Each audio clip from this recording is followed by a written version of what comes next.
Welcome to ప్రజా express news బులెటిన్ల ముందుగా headlines. కూటమి పాలనలో ప్రజల్లో హర్షం పురంధేశ్వరి.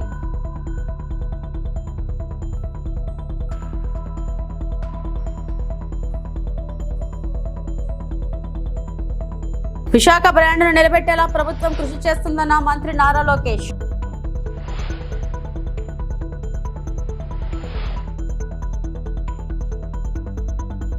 P40 పవర్టీ పేరుతో చంద్రబాబు తాజా పబ్లిసిటీ స్టంట్. మాజీ మంత్రి అంబటి రాంబాబు ధ్వజం.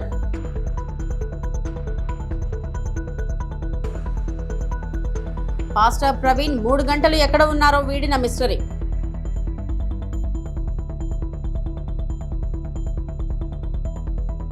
ఆర్ఎస్ఎస్ ప్రధాన కార్యాలయంను సందర్శించిన ప్రధానమంత్రి నరేంద్ర మోడీ. కార్యక్రమంలో పాల్గొన్న సర్సంఘ్ చాలక్ డాక్టర్ మోహన్ జీ భగవత్, కేంద్ర మంత్రి నితిన్ గడ్కరీ, మహారాష్ట్ర ముఖ్యమంత్రి దేవేంద్ర ఫడ్నవీస్.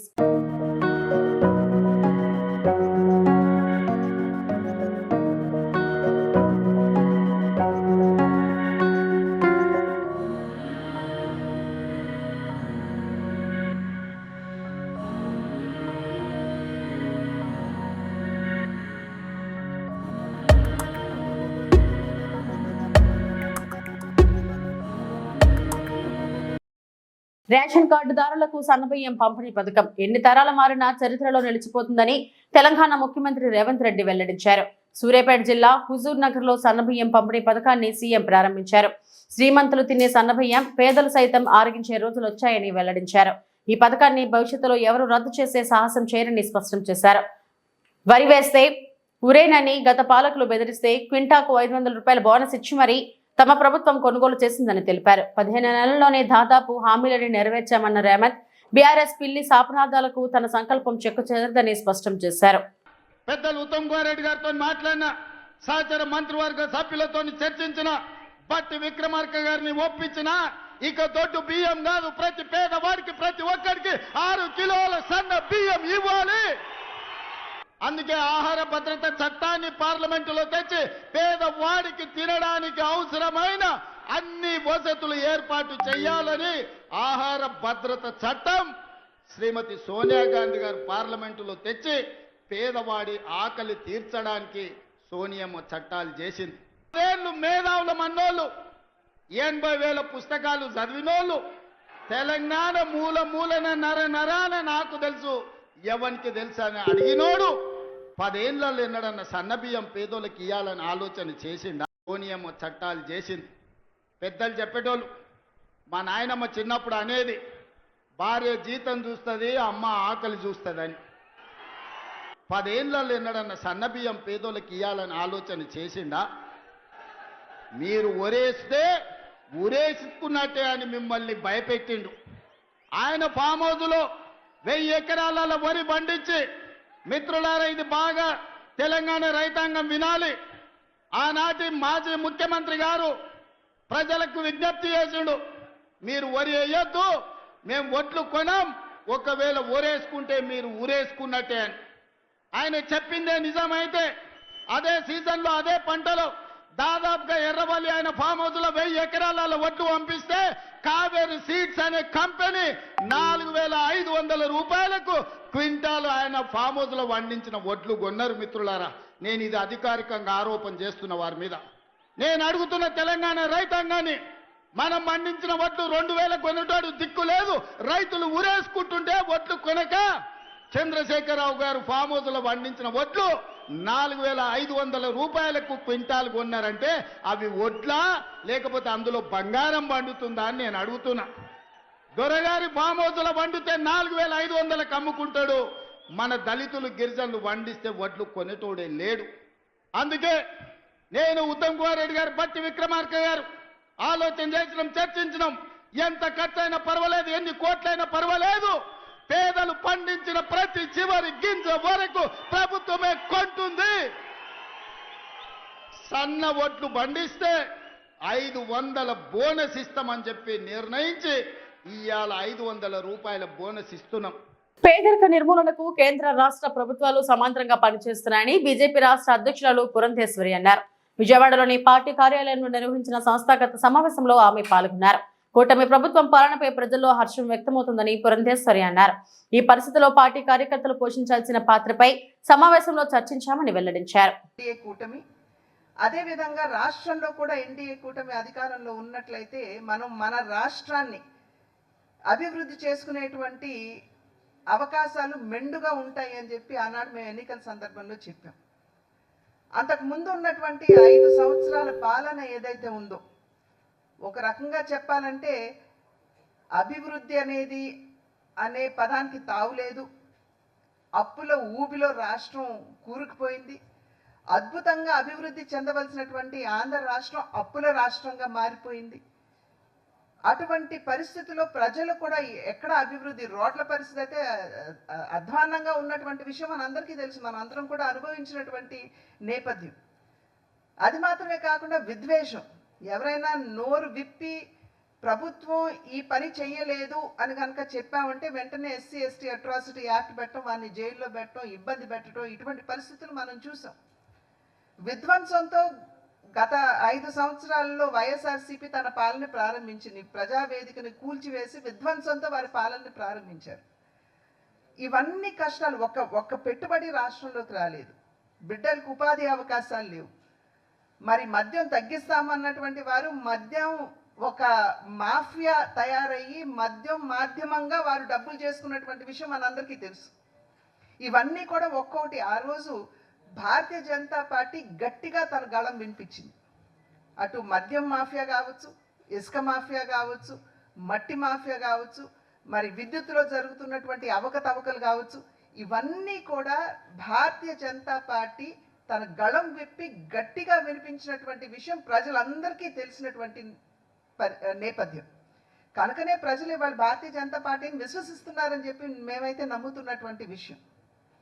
ఇవాళ చూసినట్లయితే ఏవైతే ఆ రోజు భారతీయ జనతా పార్టీ గళం విప్పి వినిపించిందో అవన్నీ కూడా సత్యం అని చెప్పి ఇవాళ నిరూపణ అవుతున్నాయి. ఏ రకంగా అయితే మరి కేసులు కట్టవలసినటువంటి పరిస్థితి ఏర్పడుతుందో మనందరికీ తెలియనటువంటి విషయం కాదు.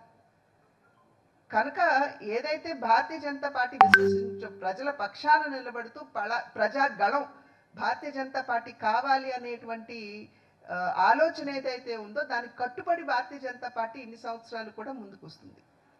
ఆ సందర్భంలో ఎన్నికల్లో మేము చెప్పాం, డబుల్ ఇంజిన్ సర్కార్ వస్తే ఖచ్చితంగా ఆంధ్ర రాష్ట్రం ఆ కష్టమైనటువంటి పరిస్థితుల నుండి బయటపడి అభివృద్ధి పదంలో ముందుకు వెళ్ళేటువంటి అవకాశం ఉంటుందని. ఇవాళ చూసినట్లయితే ఇక్కడ కూడా ప్రజలు ఆ పాలనకి స్వస్తి చెప్పాలి, మంచి పాలనని తీసుకురావాలనేటువంటి ఆలోచనతో ఎన్డీఏ కూటమి ఏ విధంగా భారతదేశానికి సుపరిపాలన అందిస్తుందో అదే విధంగా ఆంధ్ర రాష్ట్రానికి కూడా అందించేటువంటి అవకాశం ఉంటుంది అనేటువంటి ఆలోచనతో ఆంధ్ర రాష్ట్రంలో కూడా ఎన్డీఏ కూటమికి ప్రజలు పట్టం కట్టారు, ఆశీర్వదించారు. విశాఖపట్నం వరుణ్ గ్రూప్ ఆధ్వర్యంలో నూతనంగా నిర్మిస్తున్న Taj Varun base sands hotel శంకుస్థాపన కార్యక్రమంలో పాల్గొన్న మంత్రి నారా లోకేష్.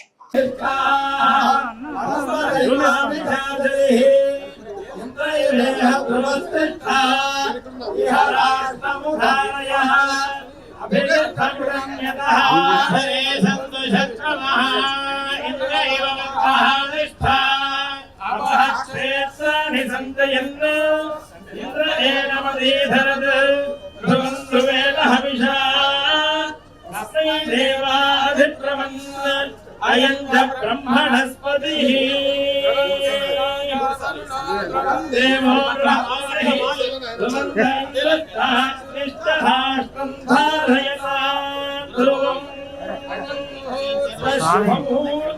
अस्तु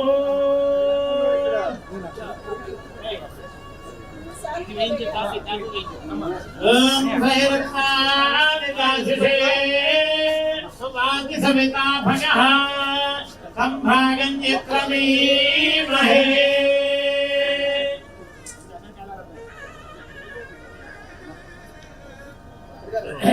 ओम याजाताओषधयो देवेभ्यस्त्रियगम्बुला नागरभ्रूणा महकोशतं धामानि सप्तच तम्भो अप्पधामानि सहस्रमुतभोरुहः आधरकृत्वा योजमिमम्मे अगरकृता पुष्पावती प्रसोवती फलिनीरफला उता अश्वायुधरित्वरीर्वेरुधप्पा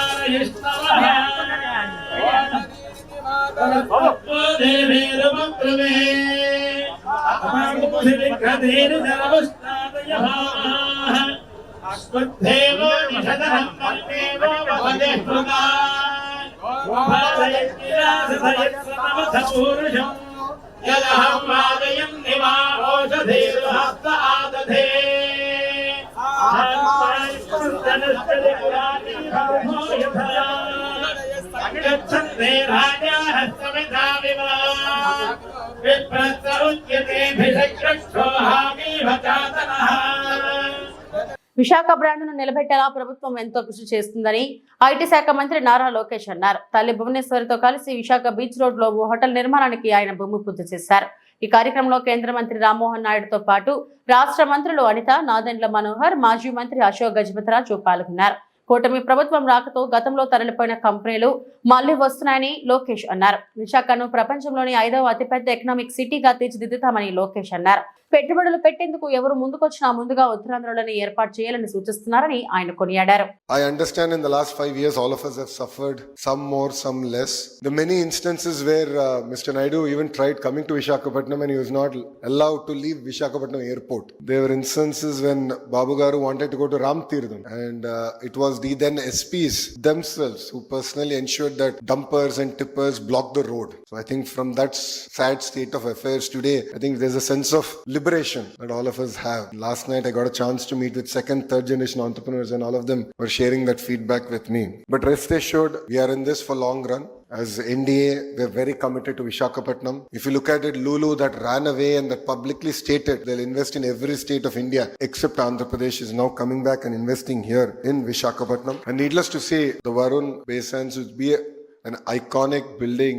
It apart from the investments, I mean, we can talk in crores, but what got me excited is the number of jobs it's going to create. What is important for India today is the number of jobs we're going to create. And this is going to be a very important landmark to kickstart the economic activity here in Visakhapatnam. And what got me even more exciting is that it's going to be the first grade A office space that's going to be available in Visakhapatnam. So I guarantee the Varun Group that before you build, we'll definitely buy a tenant, and I know that we're going to do it in 2 years. And saying that in the last 10 months, serious announcements have happened for Visakhapatnam. If you look at the ArcelorMittal project, it's a marquee steel city that's getting built here south of Visakhapatnam. TCS is going to start in Millennium Towers, and we're hoping in the next 1 month we'll be able to even allocate land for them to build a world-class development center here in Visakhapatnam. Apart from that, if you look at it in different parts of the state, LG Electronics, Tata Power, BPCL, NTPC, various other projects have really taken off. Through these projects, we envisage 8 lakh crore investments coming into Andhra Pradesh, creating close to 5 lakh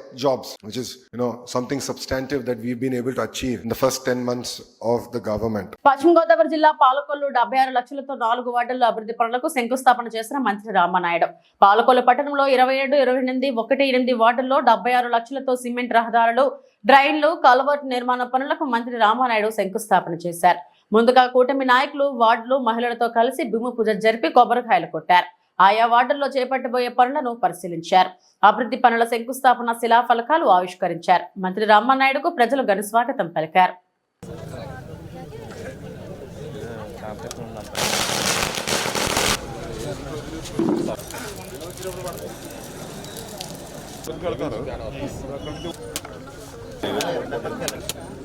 వచ్చిందా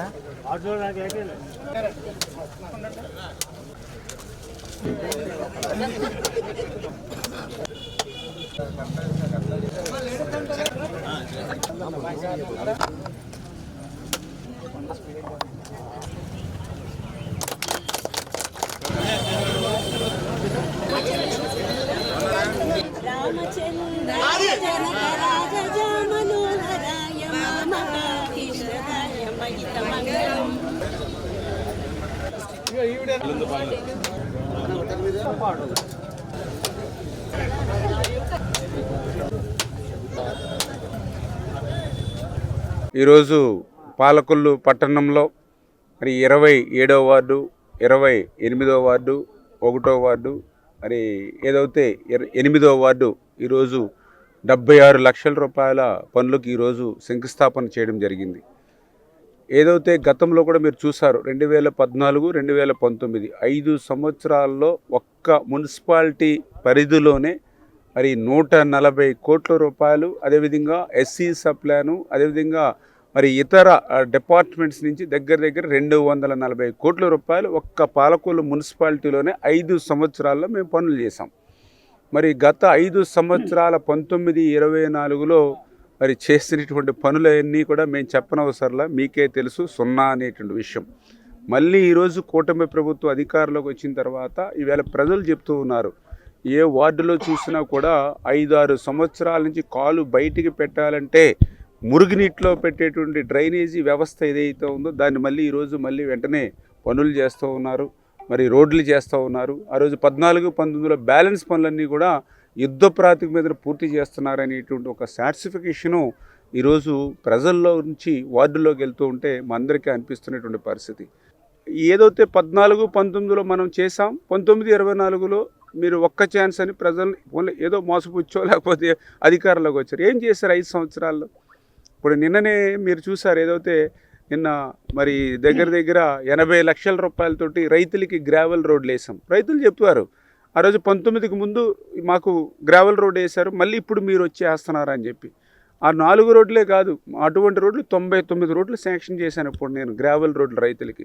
మరి 5 సంవత్సరాల్లో రైతులకి ఎప్పుడైనా ఒక్క road ఎక్కడైనా మీరు వేసారా gravel road?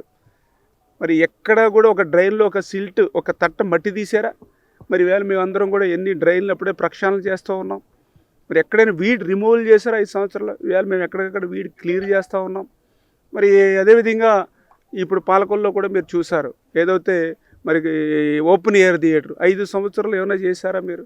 ఆఖరికి అంబేద్కర్ భవన్ ఉంది, కనీసం రంగులు వేసారా మేము కట్టిన దానికి? ఏదైతే మరి నడిబొడ్డిన మరి ఏదైతే డంపింగ్ అంటుంది, మరి ఆ రోజు స్వచ్ఛాంధ్రప్రదేశ్లో గ్రాంట్ పెట్టాం, వచ్చిన తర్వాత క్లియర్ చేస్తారనుకుంటే అది కూడా అట్లానే వదిలిపోయినటువంటి పరిస్థితి.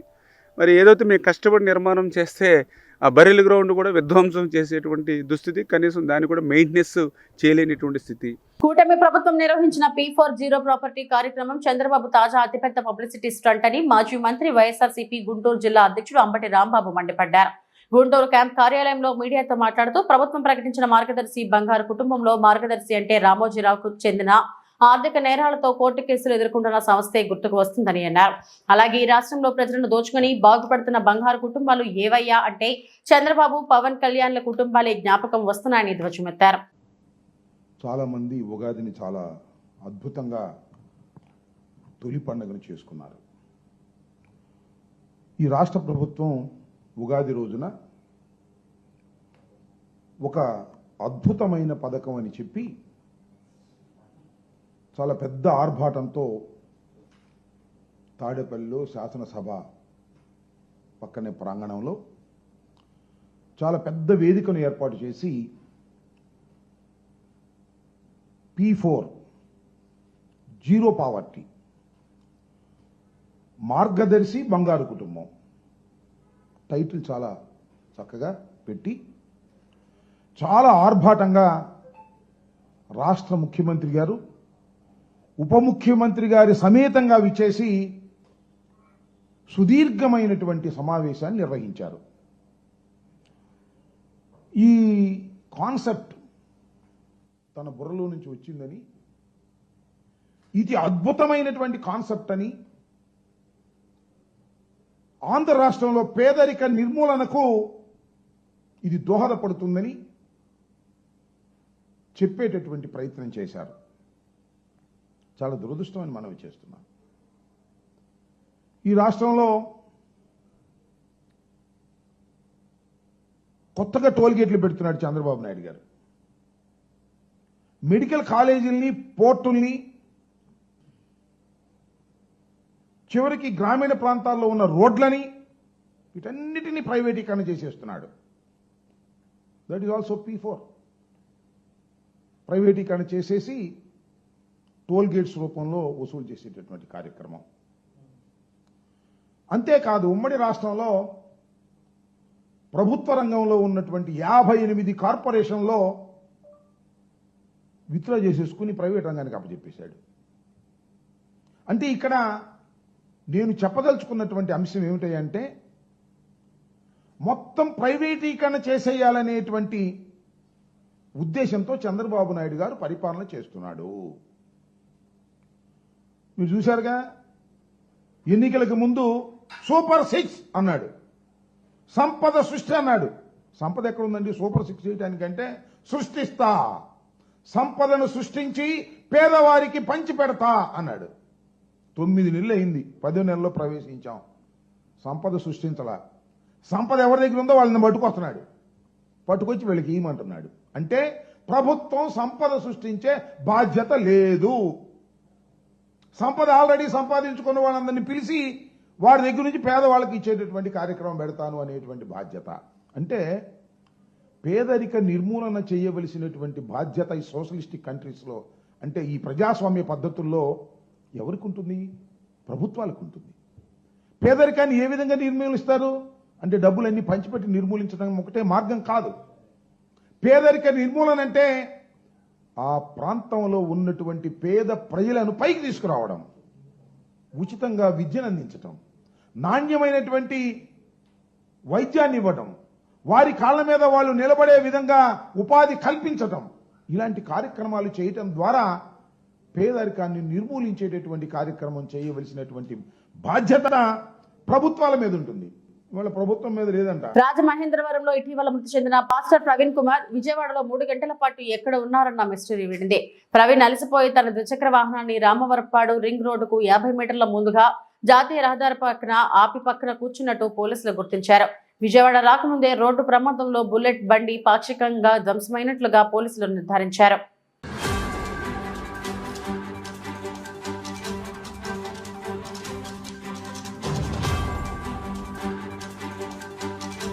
నర్సీపట్నంలో T20 టోర్నమెంట్ ప్రారంభం. టీడీపీ రాష్ట్ర ప్రధాన కార్యదర్శి చింతకాయల విజయ్ నర్సీపట్నం శివపురం కాలేజ్ గ్రౌండ్స్ లో నిర్వహిస్తున్న Narsipatnam premier league season 1 T20 cricket tournament ను ప్రారంభించారు. ముందుగా కొబ్బరికాయ కొట్టి క్రికెట్ పిచ్ ను ప్రారంభించిన అనంతరం టాస్ వేసి తొలి బంత్ ని ఆడి టోర్నమెంట్ ను ఉత్సాహంగా ప్రారంభించారు. ఈ సందర్భంగా చింతకాయల విజయ్ మాట్లాడుతూ 2018లో ఇదే మైదానంలో 110 టీములతో భారీ టోర్నమెంట్ డే అండ్ నైట్ మ్యాచ్లుగా నిర్వహించిన విషయాన్ని గుర్తు చేసుకున్నారు. ప్రతి టీం కు డ్రెస్ కోడ్ తో పాటు క్రికెట్ కిట్ ను కూడా అందజేస్తున్నట్లు వివరించారు. ఆటను స్పోర్టివ్ గా తీసుకోవాలని, గెలుపోవటంలో సహజమని, ఎటువంటి గొడవలు లేకుండా స్నేహపూర్వకంగా ఆడాలని ఆయన సూచించారు. టోర్నమెంట్ ని ఆర్గనైజ్ చేసాం 2018లో. దాని తర్వాత మళ్ళీ ఈ గ్రౌండ్కి రావడం మొదటిసారి అండి. అప్పుడు మధ్యలో నేను రాలేదు అసలు. కానీ అప్పుడు ఏంటంటే ఇంట్రెస్ట్ చూపెట్టి నర్సీపట్నం యువకులనే ఇన్వాల్వ్ చేయాలని చెప్పి 18 అంటే సుమారుగా ఇప్పటికి 7 సంవత్సరాలు అయింది. 7 సంవత్సరాల ముందు కుర్రోళ్ళందరూ నా దగ్గరికి వచ్చి టోర్నమెంట్ చాలా రోజులు అయిపోయింది నర్సీపట్నంలో పెట్టంటే నేను ఎంత ఇంట్రెస్ట్ తీసుకున్నానంటే వరంగల్ కరీంనగర్ నుంచి ఫ్లడ్ లైట్స్ తెప్పించాను. ఆ రోజుల్లో ఫ్లడ్ లైట్స్ తెప్పించి నైట్ 9 o'clock 10 o'clockకి 9-10కి ఇక్కడ గేమ్ ఆడిపించిన రోజులు కూడా నాకు ఉన్నాయి. సో అంత ఇంట్రెస్ట్ ఆ రోజు చూపెట్టాం. ఆ పిచ్ కూడా ఆ టైంలోని మనోళ్ళే చేశారు. ఇక్కడ నర్సీపట్నంలో కుర్రోళ్ళే మేము చూసుకుంటాం అని చెప్పి చేశారు. చాలా ఇంట్రెస్ట్ చూపెట్టారు. అయితే దాంట్లో ఒక రికార్డ్ ఏంటంటే సుమారుగా 110 పంచాయతీలు ఉన్నాయి మన నియోజకవర్గం. 110 టీములతో ఆడిపించాను. 110 టీములు అంటే సుమారుగా నాకు 2 నెలలు పట్టింది మ్యాచెస్ ఆర్గనైజ్ చేయడం. మండల్ వైజ్ ఆర్గనైజ్ చేశారు. మండల్ వైజ్లో మళ్ళీ పిచ్చులు పెట్టాం. మళ్ళీ పెట్టి 110 టీములకి 110 కిట్లు నేను ఆ రోజుల్లో ఇవ్వడం జరిగింది. ఆ రోజు చాలా ప్రొఫెషనల్గా ముందుకు నడిపించడానికి ఏకైక కారణం ఏంటంటే నేను ఈ రోజు కూడా మళ్ళీ అది గుర్తు చేస్తున్నాను. నేను ఆ రోజు చెప్పాను, కానీ ఆ క్రికెట్ మ్యాచ్ని గొడవలు ఆడుకోవడానికో లేకపోతే జస్ట్ ఆకతాయిగా తీసుకున్నారు తప్ప నేను వాళ్ళు పొలిటికల్గా ఆలోచించారు. నేనేమో మనస్ఫూర్తిగా చేశాను. ఆ రోజు నేను ఒకటే చెప్పింది ఏంటంటే ఏ పోలీస్ స్టేషన్కి వెళ్ళినా ఎక్కడికి వెళ్ళినా ఎక్కువ శ్రీకాకుళం ఎస్ఐస్ కనబడుతున్నారు. సో శ్రీకాకుళంలో కాదు నర్సీపట్నంలో కూడా పోలీస్ డిపార్ట్మెంట్కి కానీ రైల్వేకి కానీ ఆర్మీకి కానీ వెళ్ళి కనబడాలి. ఎక్కడ పడితే అక్కడ మన నర్సీపట్నం కుర్రోళ్ళు కూడా ఉండాలని చెప్పి ఇక్కడ పుట్టిన వ్యక్తిగా నాకు కూడా ఒక ఆశ ఎప్పటి నుంచో ఉంది. దానికి నేను ఏంటంటే స్పోర్ట్స్ ఎంకరేజ్ చేస్తే దాంట్లోని వాళ్ళు కొంచెం పైకి రావడం వల్ల ఆ గవర్నమెంట్ జాబ్స్ ఆటోమేటిక్గా వస్తాయి కదా అనే భావన ఎప్పుడు నాకు ఉండేది. ఆ రోజు నేను క్రికెట్ మ్యాచ్ స్టార్ట్ చేసిన ఓపెనింగ్ స్పీచ్ కూడా నేను ఇదే చెప్పాను. ఏం చెప్పానంటే మీరు ఇప్పుడు మాకు మన స్టేషన్ ఉంది, స్టేషన్కి వెళ్ళినట్టు మీకు శ్రీకాకుళం ఎస్ఐ ఇమీడియట్ కనబడతాడు. మీరు ఏ స్టేషన్కి వెళ్ళండి, మీరు శ్రీకాకుళం వాళ్ళు ఉంటారు. ఎందుకు ఉంటారంటే వాళ్ళు ఫస్ట్ నుంచి కూడా ఆ ఊర్లోనే ఒక టీం ఫామ్ అవుతారు. ఓకే, మనం ఒక స్పోర్ట్స్ని ఒకటి ఎంచుకుంటారు. వాలీబాల్కి వెళ్తారు, లేకపోతే బాస్కెట్బాల్కి వెళ్తారు, లేకపోతే క్రికెట్కి వెళ్తారు. వెళ్ళి ఏం చేస్తారంటే నెక్స్ట్ స్థాయి ఏం చేస్తారంటే డిగ్రీ చదువుతారు, ఆంధ్ర యూనివర్సిటీకి వెళ్తారు. ఆంధ్ర యూనివర్సిటీ నుంచి వాళ్ళకి ఒక ప్రోటోకాల్ ఉంటుంది. పుట్టినప్పటి నుంచి ఒక ప్రోటోకాల్ పెట్టుకుంటారు. ఏంటంటే నేను ఖచ్చితంగా ఎస్ఐఎల్ తీరాలి, తర్వాత నేను డిఎస్పి అవ్వాలి అని పెట్టుకొని దాని టార్గెట్ పెట్టుకొని స్పోర్ట్స్ ఆడతారు. ఆడిన తర్వాత ఖచ్చితంగా వాళ్ళు ఎస్ఐ అవుతారు. వాళ్ళు హైదరాబాద్ పంచకోటలోని ఓ నగల దుకాణాన్ని సితారా లాంఛనంగా ప్రారంభించారు. కార్యక్రమంలో నమ్రత శిరోద్కర్ కూడా పాల్గొన్నారు.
ఇవి ఇప్పటివరకు నా బులెటిన్ అప్డేట్స్.